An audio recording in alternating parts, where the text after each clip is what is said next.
హైకోర్టులో కూడా రోజు 200 కేసులు నడుస్తూ ఉంటాయి. అది కావాలంటే కాల్ వర్క్, దాన్ని పెద్దగా నేను సీరియస్ గా తీసుకోవట్లేదు. ఎన్నో నెంబరు ఏ టైంకి వస్తుంది కాబట్టి ఆ టైంకి ఇచ్చుకొని ఉంటారు, అది వేరే విషయం. ఇదే ట్రైల్ కాదు కదా, దేవుని మార్నింగ్ ఈవినింగ్ వరకు.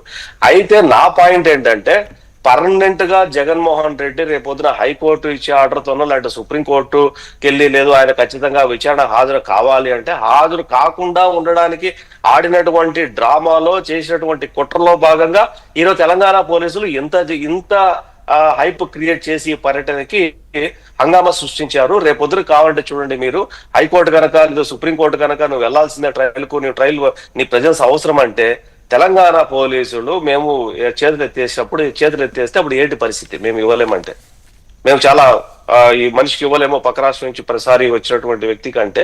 సో ఈయన చెప్తాడు, చూసారా నేను చెప్పింది కరెక్ట్ అన్నట్టు. అంటే దాని వల్ల కేసును డ్రాగ్ చేస్తూ రావడానికి, కేసు నుంచి తప్పించుకోవడానికి, కేసు నుంచి పారిపోవడానికి చేసేటువంటి కుట్రలో భాగంగానే ఈ రోజు ఆ మనిషి ఆ రకంగా బిహేవ్ చేశాడని నేను అంటాను. అందువల్ల ఏం చేయాలంటే ఈ కేసుని సపరేట్ గా ట్రయల్ నడపడానికి ట్రయల్ కోర్టే సపరేట్ చేయాలా, సపరేట్ గా ట్రయల్ కోర్టే రన్ చేయాలా. అప్పుడు కానీ ఈ కేసును తెగే పరిస్థితి కనపట్లేదు వెంకటకృష్ణ గారు. ఇది అర్థం కావట్లా చాలా మందికి. ఈయన ఆడే డ్రామాలు, ఈ రోజు వేసినటువంటి బీజం, ఈ రోజు ఆడినటువంటి డ్రామా, ఈ రోజు పనినటువంటి కుట్ర, ఇది కంటిన్యూటీగా ఇది ముందుకు పోవడం, ఈ రకంగానే ముందుకు పోవడానికి ఆడినటువంటి డ్రామా ఇది. ఎవరో చెప్పుంటారు ఒకసారి పోయి హాజరయ్యాపో తర్వాత చూద్దాం తర్వాత సంగతి అన్నట్టు. దానికి ఇంత హంగామా చేసుకుంటూ ఆయన రావటము.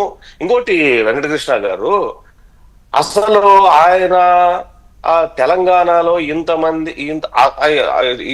ఇంతమందిని సమీకరించాలన్న ఆలోచన ఎందుకు వచ్చింది? మీరు అన్నారు 2000 3000 అన్నారు, కానీ ఐ డోంట్ థింక్ 1000 మంది కూడా వచ్చే టైం లేరు. కానీ అక్కడ కూడా మీరేమన్నారు, రప్పనో లేకపోతే బ్యానర్లు పెట్టారన్నారు. అరే ఎక్కడ శబరిమల కేరళ రాష్ట్రంలో పనిమాలను కొంతమంది మాల్ వేసుకొని పోయి అక్కడ కూడా బ్యానర్లు పెట్టుకొని పోయి సైకోలు ఉన్నటువంటి పార్టీలో అది కాదండి, కాదు సాగర్, అది అంత తేలిగ్గా తీసేసే విషయం కాదు.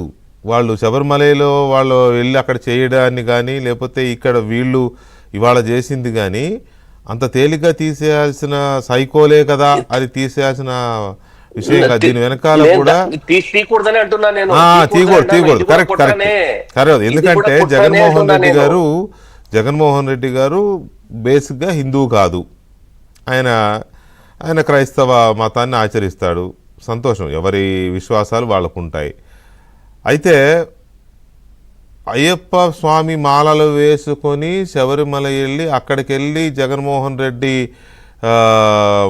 ఫోటోలు అవి పెట్టి జగనన్న అని అక్కడ ఇచ్చేశారు అని అంటే వెళ్ళిన వాళ్ళ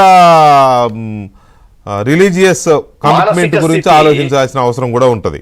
ఖచ్చితంగా వాళ్ళు వెళ్ళింది కావాలనే ఉద్దేశపూర్వకంగానే ఒక హిందూ దేవాలయం ప్రాంగణంలోకి వెళ్ళి అక్కడ ఒక క్రైస్తవ నాయకుడి దీన్ని తీశారు అని అంటే దాన్ని కూడా ఖచ్చితంగా అందరూ ఇవాళ అదే అయ్యప్ప స్వాములు చాలామంది గొడవ చేస్తున్నారు. వీళ్ళే అక్కడికి వెళ్ళి ఈ రకమైన నినాదాలు ఈ రకమైన ఇవి ప్రదర్శించడం అంటే అదొక పాయింట్. రెండవ పాయింట్ మీరన్న point, law and order situation create చేస్తే ఇట్లా 1000 మంది వచ్చేస్తున్నారు, జగన్మోహన్ రెడ్డి వస్తే మా వల్ల కాదని పోలీస్ చెబితే కోర్టులు ఇక సరే డైరెక్ట్గా రావద్దులే, నువ్వు వీడియో కాన్ఫరెన్స్లోనో లేదా మీ లాయర్లోనో పంపిస్తే సరిపోద్దులేని అంటాయా? ఇది రెండో పాయింట్.